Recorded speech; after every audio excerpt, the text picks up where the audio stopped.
All right, we now have a few technical issues solved. So just before I jump into the digestive tract, I'm just going to go back to the horse health check for a moment and just show you what I feel is an important video that I couldn't show earlier. All right, so remember we were talking about the horse having amplitude and having a nice gait.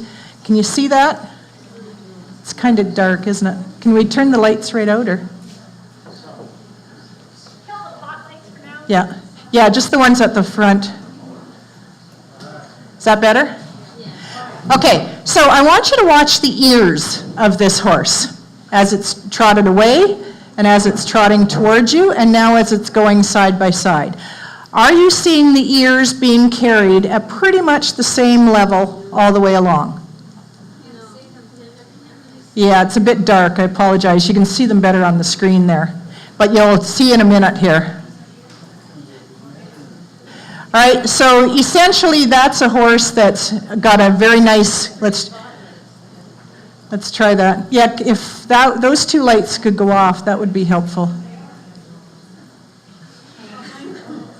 We're going to get everything but the pot lights. There we go. Is that a little better? Okay, so you'll watch the ears on that horse and the head carriage. And now watch it as it goes sideways. Are you seeing much motion there? Just, yeah, very, very smooth.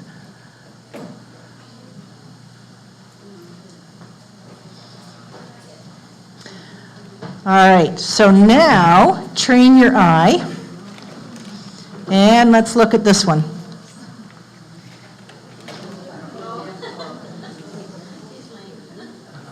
See the brook? Yeah, she is actually. She's about a grade 2. The horse is a little more than that.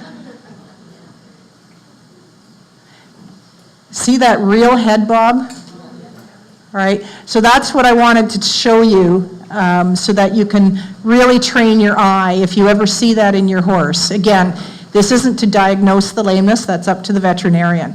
But for you to see that head bob, and you should be able to feel it when you're riding, you could see it when you're riding, but for sure if you have someone else trot out your horse for you, you should be able to see that. All right, does that help then? Yeah, okay. Kill that one? Yep, kill that one. Now we can have lights, Ray. Some, not all.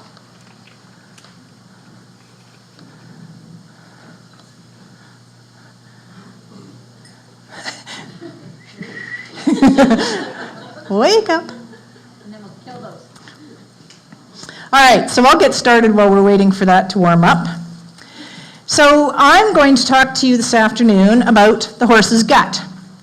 And we're going to show you a little bit more about this gut as we go along. And anyone who wants to can come up after the talk and take a closer look at this picture. Now, I'm told that in order to do this talk, I'm going to go through bit by bit, and I have some helpers out in the audience today that have been handpicked. So as we get to your number, if you could take the mic and then read for me what we have, the microphone, read for you on what we're going to be talking about next. All right, so I'll cue you. And I'm told by people who've heard me do this talk, they go, wow, Gayle, it takes guts to do a talk like that. Well, they're right. So those who are not holding on to one of those pieces of laminated paper, I now need your help. All right, just pass that back.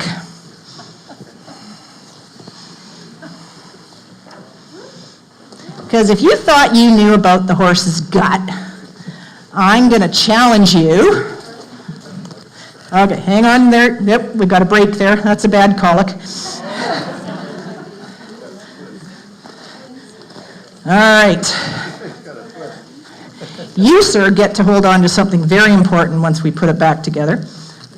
See, you have to be a surgeon, too. There we are. And then I have, oh my goodness, more.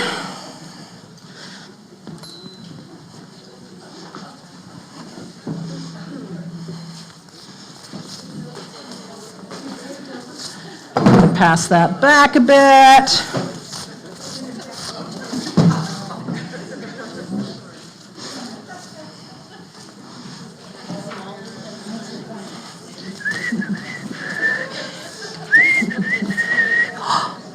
Look at that. All right. Okay, how are we doing back there? We're doing okay. So, hang on. Okay, sir, you're going to have to come over here and sit for a moment. Please do. Oh, my surgical skill just went to naught. I'm telling you. All right, and this is going to hook in right here.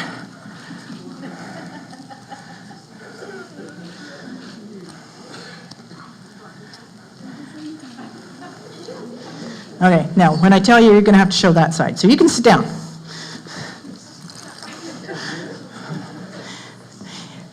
See, people who come to my talks think they're just going to sit there and fall asleep. And I got to tell you, none of you are going to fall asleep. Good catch. Oh, one more of the little guys. Okay, you ready for these?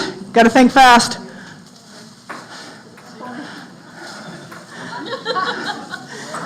Nobody caught any.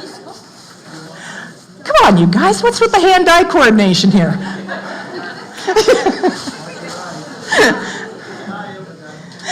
All right. So let's get going. All right, the horse's gut. Whenever I was taking classes about the horse's digestive tract, I always had different people stand up there and go, it's a terrible system, and there's so much that goes wrong with it, and it's terribly designed, but we're going to talk about it. And I want to challenge you today, because what I want you to think about while I'm giving this talk is it an accident waiting to happen? Is it, in fact, a poorly designed system? Because I'd like to challenge everybody who ever taught me this on the digestive tract. So let's get started. All right, starting at the head. Oops, sorry, went back here. There we are. So in the horse, we have the horse's head, right, usually covered in skin. And you can see that there's different types of teeth here. So this is where it all starts. It starts with the lips. How many of you have watched horses use their lip like a finger and sort through what they're eating? And to find every alfalfa leaf that ever went past their lips. Right? They are amazing at using that lip and their sense of smell to sort through what they want to eat. Have you ever watched them go through pasture? And they stop here and they eat this grass, but they don't eat it right here.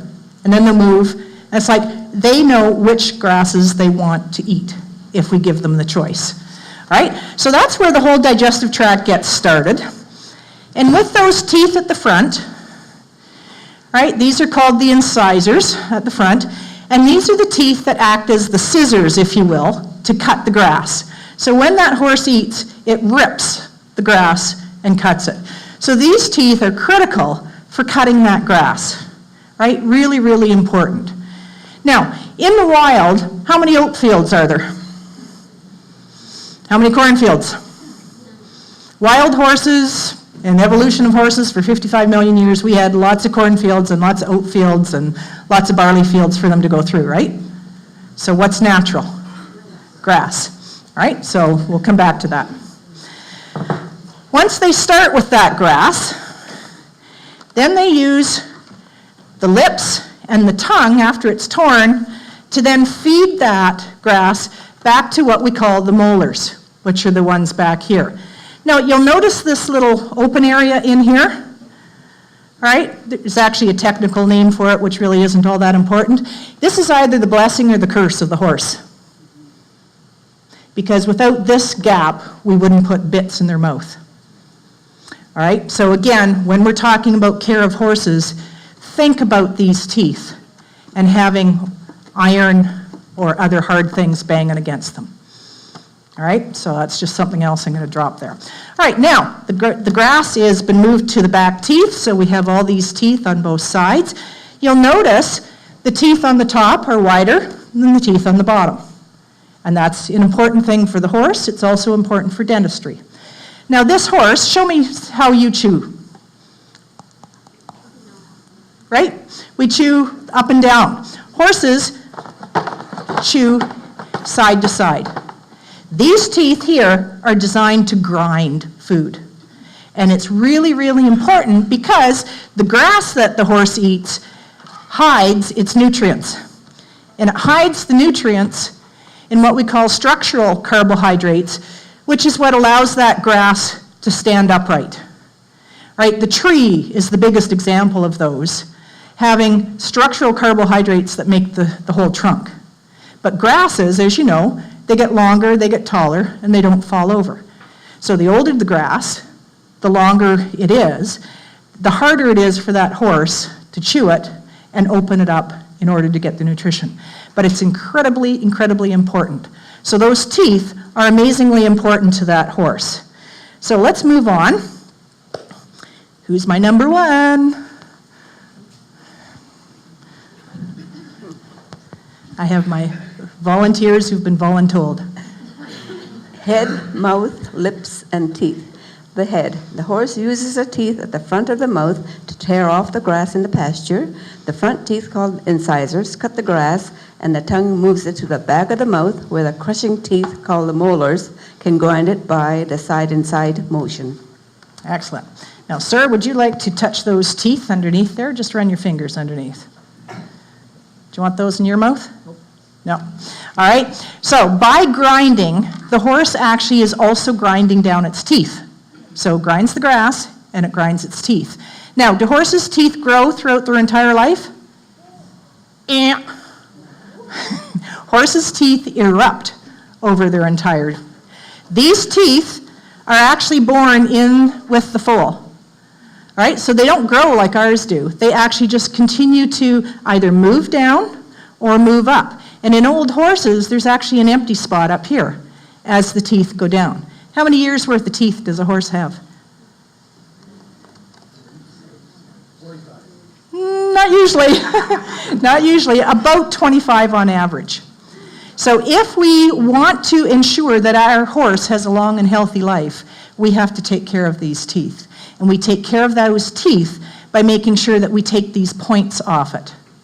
Right? The other thing on this, and you can come and take a look at this again closer, is if you take, let go, thank you, a look at this mouth, you'll see that the teeth along the top are actually kind of wavy.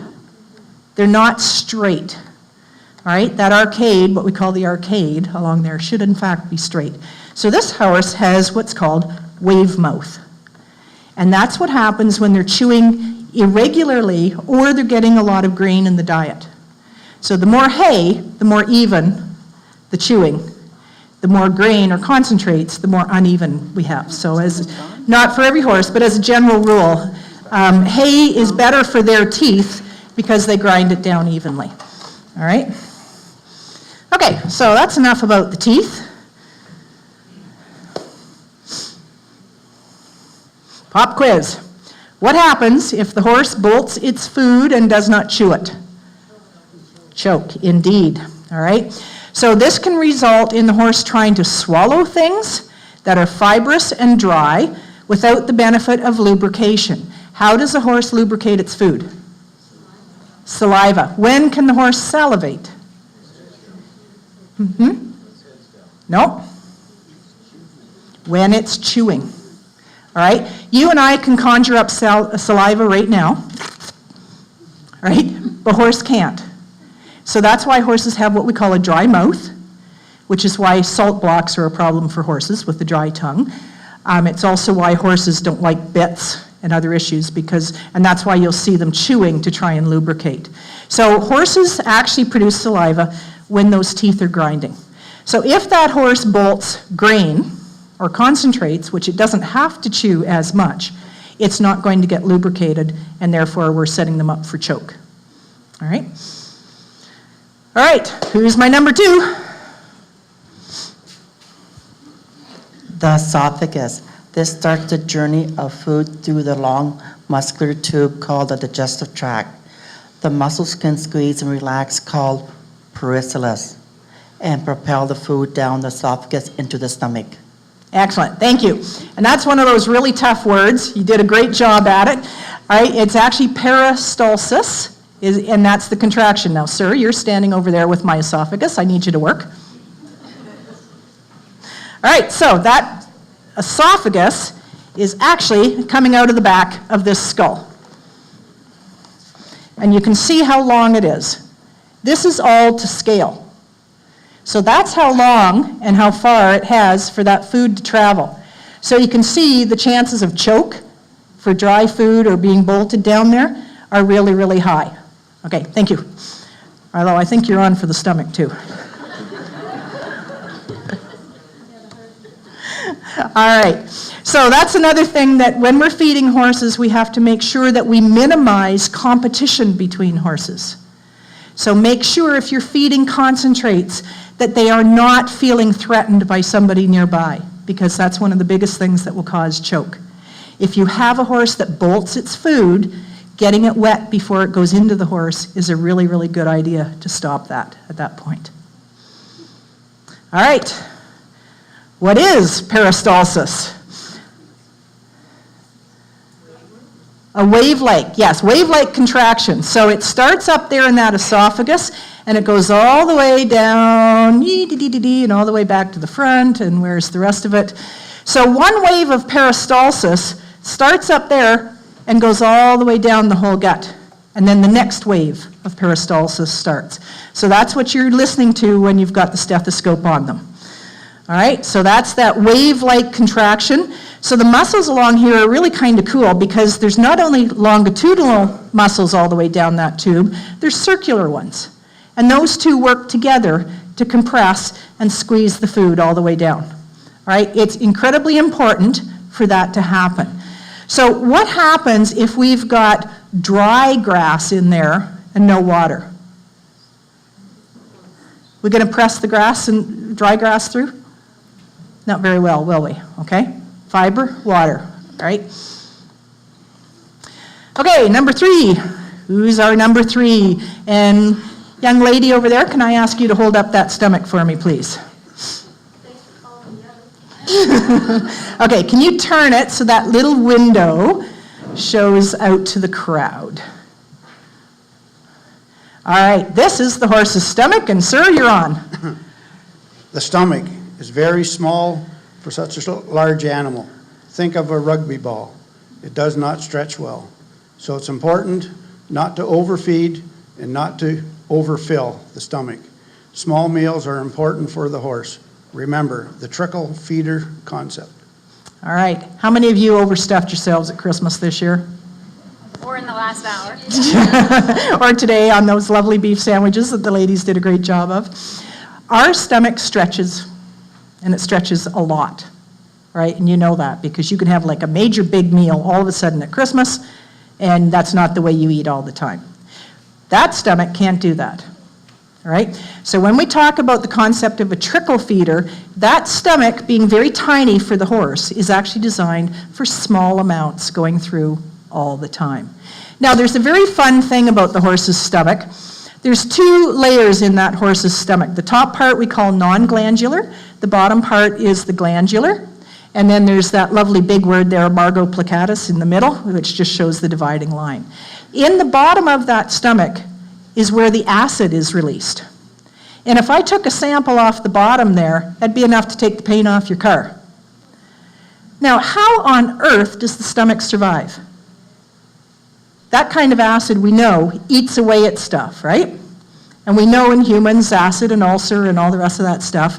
The reason the horse can do that is because this bottom part is actually lined with special gland material that helps protect the gut.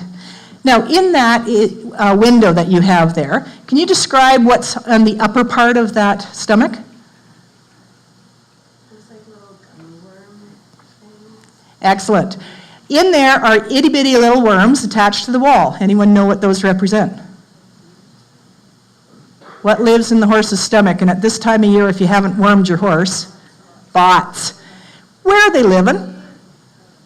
Up above the line. They're kind of clever. They're not living down in the acid part. They're attaching up to the top.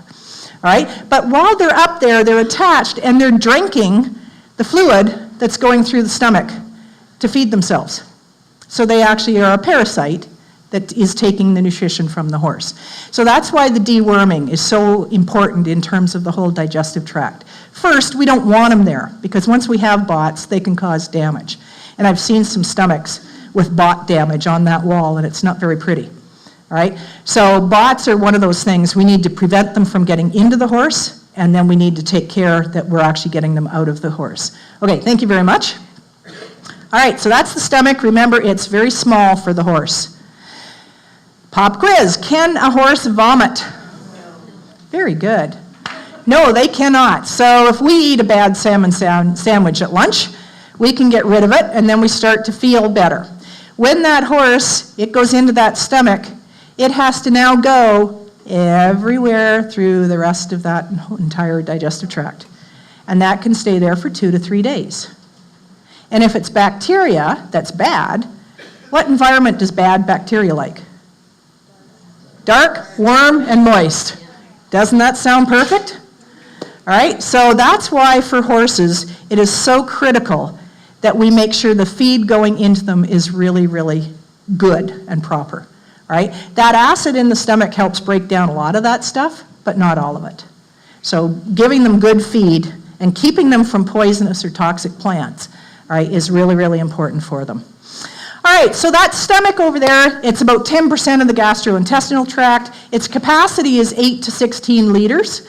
So you think of a 1 liter milk carton, line those up, and that's only how big the stomach is for a 1,000-pound animal. That isn't very big at all. All right, the feed stays in there up to 2 days as it's being digested. Things like the grass and the other fiber that the horse eats actually does something really cool. It puts a layer on the top of that acid to keep it from splashing up. So again, when we talk about feeding forage, small amounts frequently, always going through, that's one of the things. You get this little mat of fiber that floats there and helps to keep the splashing down. All right, so another concept to think about. All right, the cardiac sphincter, which is just the part that is joining the esophagus to the stomach, it lets the fluid in but not out, so the horse can't vomit. So that means if we have fluid accumulating in there because of some disease process or a blockage further down, that horse can't throw up. So that fluid goes back up into the stomach and it just keeps getting stretched and stretched. Kind of painful, all right? So that can be something that's horrible for a horse. So again, that's why we're trying to teach people about how this system works, is supposed to work, so that we can prevent some of these problems. So small meals frequently, lots of fiber going through. All right, you got the answer to that one now? Because probably by the time this talk is over, you'll get that one, right? All right, those small frequent meals are really, really important. No more than 6 pounds at a time. That's the absolute most. And if you're feeding that amount to the horse, separate it into at least 2 meals, preferably 3. It's much better if you're doing that and keeping hay in front of them, all right?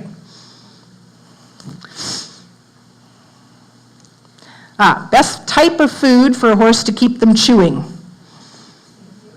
Grass and hay, all right? And I jumped ahead here, but it helps protect against the ulcers, all right, as it can form that mat. All right, forage results in long chew time. How many of you use hay nets? Excellent. They can be really, really helpful at this because instead of the horse gorging all the hay out of the couple of flakes within the next half hour, that hay net can actually extend it out over the time period. All right, so they can still get it, but they just have to work at it and get that hay in by little bits over the rest of the day. All right, number 4, you're up. All right, now, all that pink stuff. Anyone that's holding on to a piece of the pink stuff, I need you to stand up.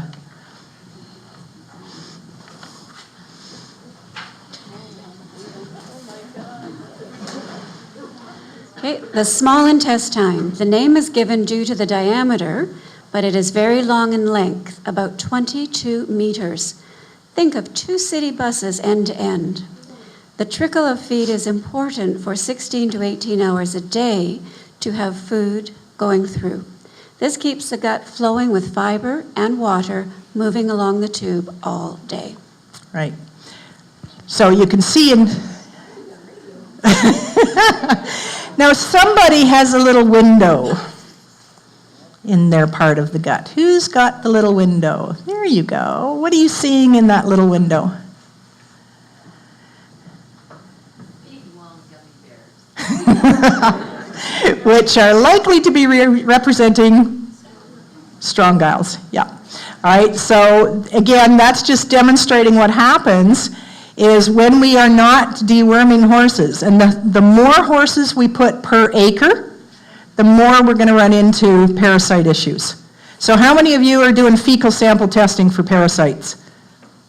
Well done, all right?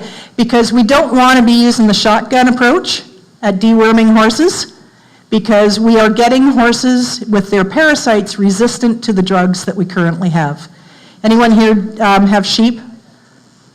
Okay, you're aware of the problems of that in sheep. Huge, huge problem, right? We don't want that in horses. So what we want to do is take fecal samples, work with your veterinarian, identify what's there, and strategically deworm that horse so we can get rid of things like that. All right, so lesson of the day on the small intestine. All right, so that's the small intestine. That's where a whole lot of the digestion takes place. So all kinds of things are broken down there. Does a horse have a gallbladder? Yes? No? What do you think? No is the correct answer. All right. A lion has a gallbladder almost the size of a football, because when a lion eats something, it's eating a lot of fat. Right? We have a gallbladder, which when we eat something like meat, which has a lot of fat, and it squeezes and puts bile down into the small intestine, and that helps emulsify the fat so that they can we can digest it better. A horse does not have a gallbladder, so does that mean we should never feed a horse fat? Right? No, it's a bit of a weird little thing here. Horses can, in fact, break down the fat. So we can use oils and other proper sources of fat for horses that need extra calories. And again, so you'd talk to your nutritionist about when that is of value for the horse. Some horses do very well on them, some of them don't. But essentially, no, there is no gallbladder in a horse. So once again, we need to be careful of how much fat we put in there at a time. Small amounts frequently. All right, the 2 cups of fat dumped into the morning feed, not the best way to go. All right, so small amounts frequently of fat so that the horse can, in fact, digest that. All right, who's number 5?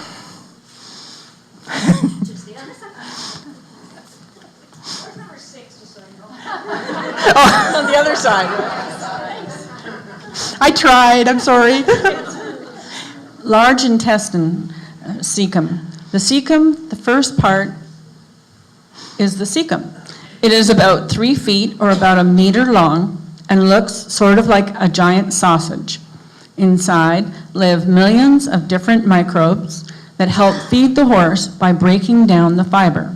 It is also known as the fermentation vat of the horse, where fiber is broken down through the process of fermentation.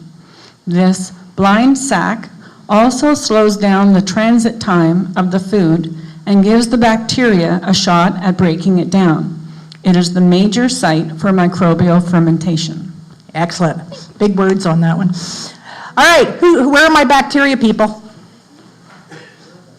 Everybody hold up your bacteria? No, that's a poop ball.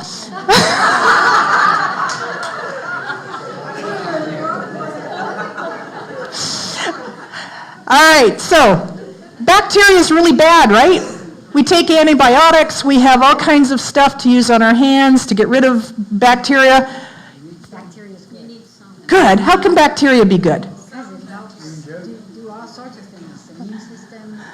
Absolutely. All right, thank you, bacteria. You can rest now. All right, so that food comes in here. This kind of looks like a giant haggis. But in here, yes, live all kinds of bacteria. Good bacteria and bad bacteria, right? But it is the balance, the ratios of those good and bad bacteria that are critical. If we feed the horse properly, we feed the good bacteria. And believe it or not, it's these guys, the bacteria, that are actually feeding the horse. to a greater degree. We break it down ourselves, right? The bacteria are critical to that horse. So giving lots of antibiotics to a horse is a good idea. These little guys die. And then we get diarrhea and we get all kinds of other stuff and digestive upsets, all right? So we have to be very, very cautious about using antibiotics with horses.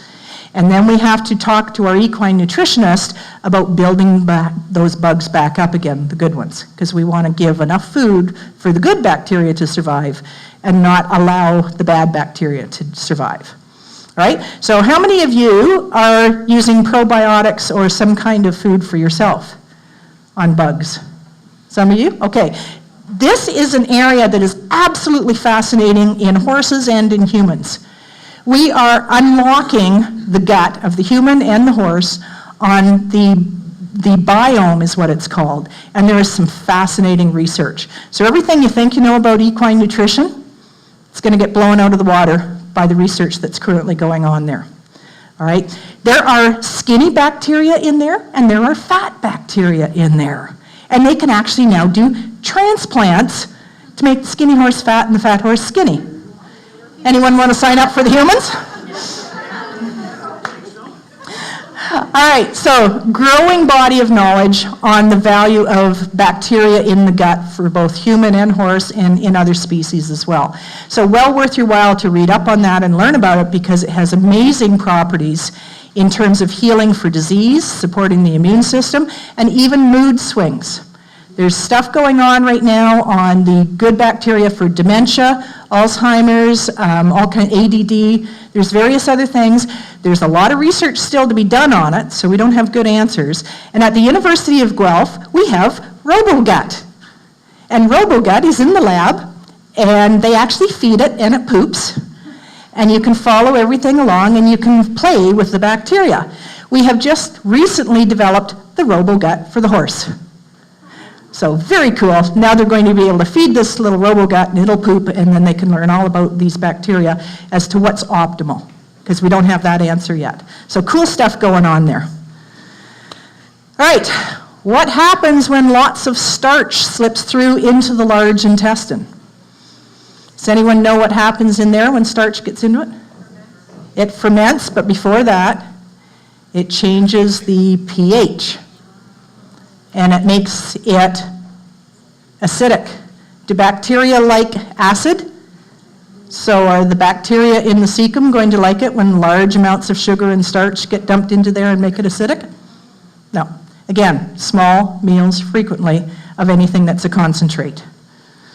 Right? Because that fermentation in the hindgut contributes to what we call acidosis, and the gut is not very happy when it has acidosis. Right? So again, okay. All right, number 6, sorry. We're getting there towards the end. Large intestines, large colon. The large colon, it is called the large colon as it has a large diameter. Fiber continues to be broken down by fermentation in the large colon. Large colon people, stand up. And there is absorption of nutrients. Water and electrolytes are also absorbed here. Its long length makes it travel through the abdomen. And this creates corners where the gut can twist and colic results. Thank you. Okay, notice the different diameter changes. Wide, wider, back to skinny. Do you see a problem there? All right, if we've got unequal flow of food or we don't have much water, oops, there's a bad colic happening right there. Okay, that's called a twist. We don't like that. But that is in fact what happens. That twist, how likely is that to happen in a full gut? How likely is it to happen in an empty gut? Yeah, all right? So when that gut gets empty, we have a lot more potential for colic issues. All right? So in the winter, what is a healthy way to keep the horse warm? More concentrates, more oil, right? More hay. All right, getting that long fiber going through in front of them all the time. That fermentation process that takes place in there gives incredible heat to the horse and really helps to keep them warm. We can't relate to it. So it's not something that we can think, okay, well, if I eat more lettuce, I'll stay warm in the winter. It doesn't work that way for us. All right, but for the horse it does. So the more forage going through there, the more that you can keep that horse warm. All right, so 10 to 15% more in weather like this, well, not this afternoon, but last night, is approximately what you need to do. So you're looking at a couple more flakes a day, another hay bag. The best way, if you're using hay nets, is to use your usual amount of hay nets and then put 15% more in flakes out, all right, or in a way that the horse can consume it faster. All right, okay, we're on to the end here. Who's my next one? I'm your large intestine, small colon.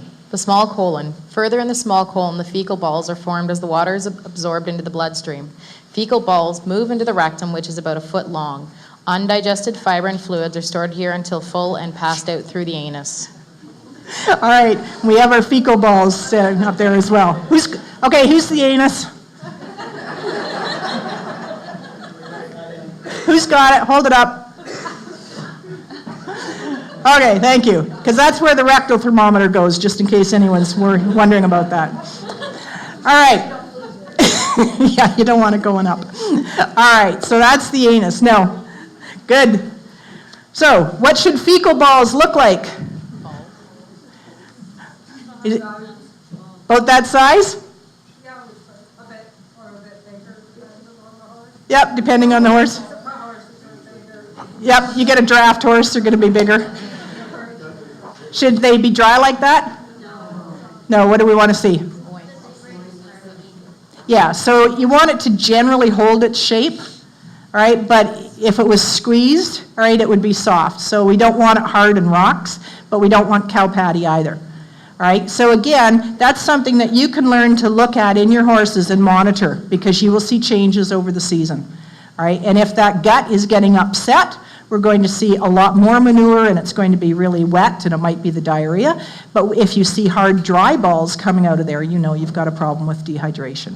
All right, so really important for us to take a look at all that and be aware every time you're going out to the barn, just to keep your eye on what's on the ground and how many piles are there.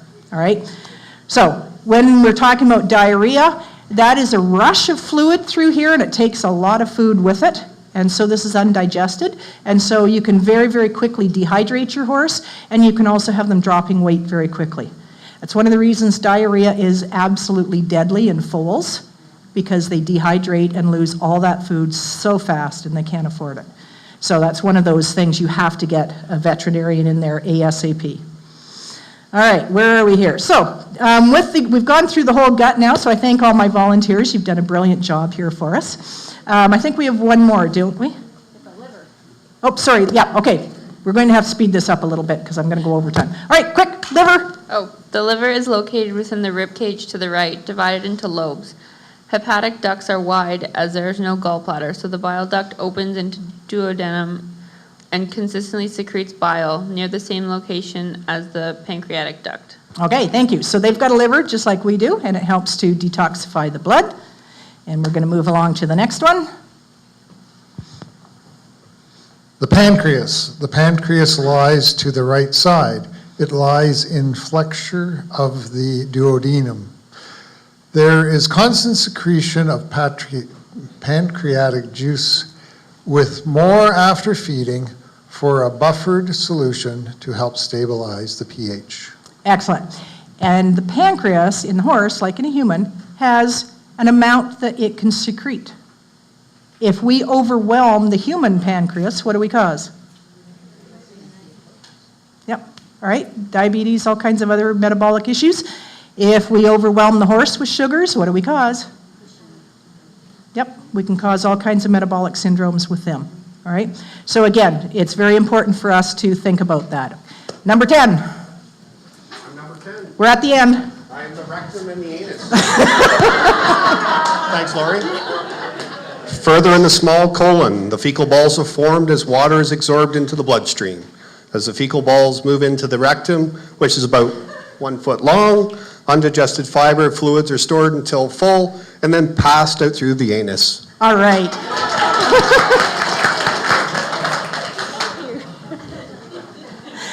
All right, and to follow up on that, what is rectal palpation? Yep. Okay, that's where the vet sticks their arm up. So into the anus, right up into the rectum. But the interesting thing is, the reason they do that is because when they put their hand in there, they can actually feel a whole bunch of stuff further up. Not everything, but depends on how long their arm is. That's why the short vets, you don't get them out to do rectal palpations. You got to get the big, tall vets, right?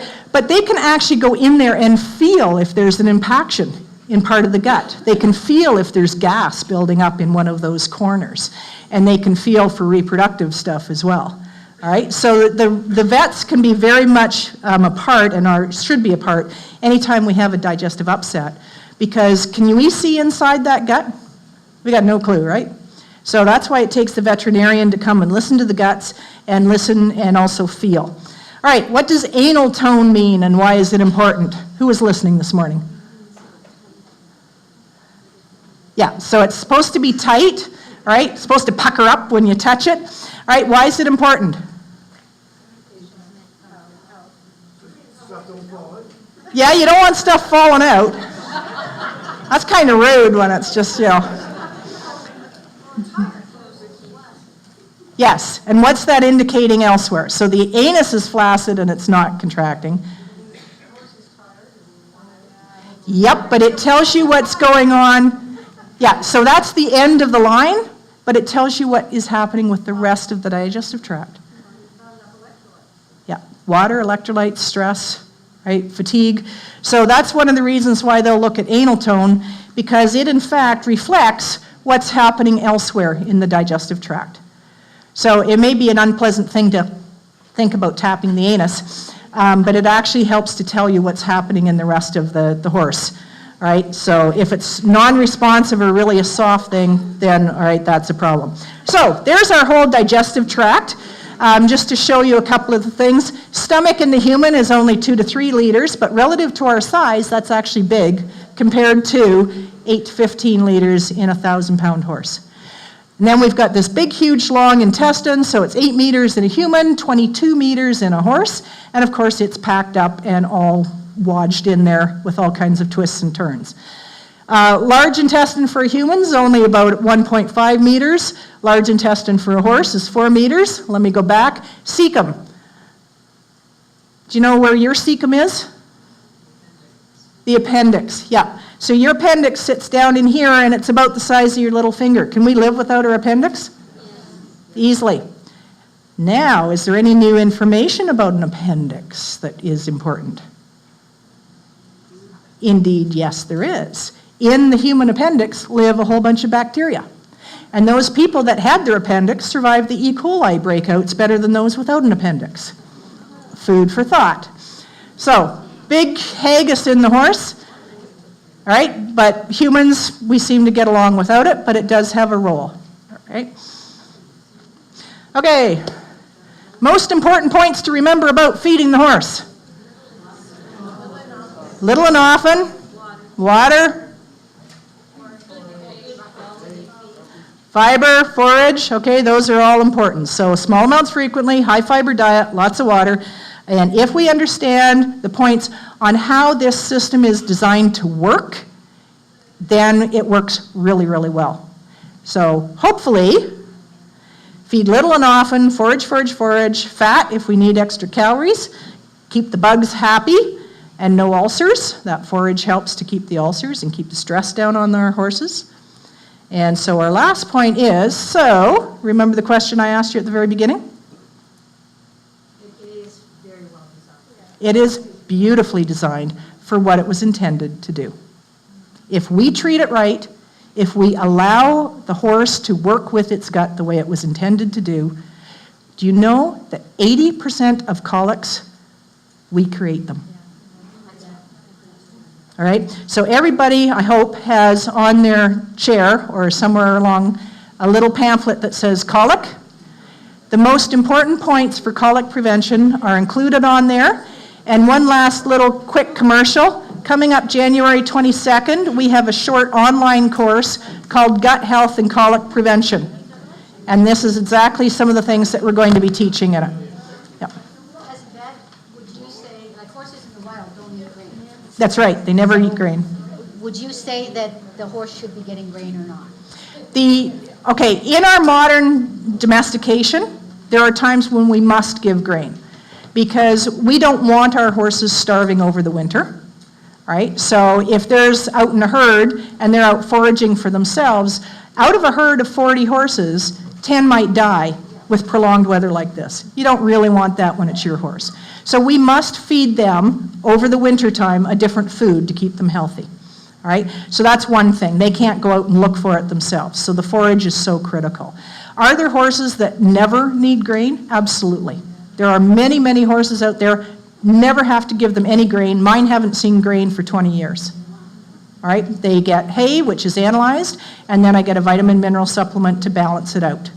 All right, when we have a year like last year, where the hay was just like crappy, right? And unless you got it off in that little 4-day window back in June, the rest of it's really stemmy and awful. So you do have to supplement it sometimes with extra energy, and that's where the grains come in. So over the winter time, we can add grains, we can add fat, we can add the vitamins and minerals to make sure it's balanced. But that's why 2 things, get that hay analyzed. It's a cheap insurance, and boy, will it save you money if you do that and work with your nutritionist. And then balance it with the vitamin minerals. Loose salt, not block salt, what I say about the tongue? Dry. Loose salt in a bucket and water. All right, those are the absolute critical things. Yeah, vitamin minerals. Well, that's debatable. Yeah. Well, if it's got molasses in it, they're going to eat a whole lot of it.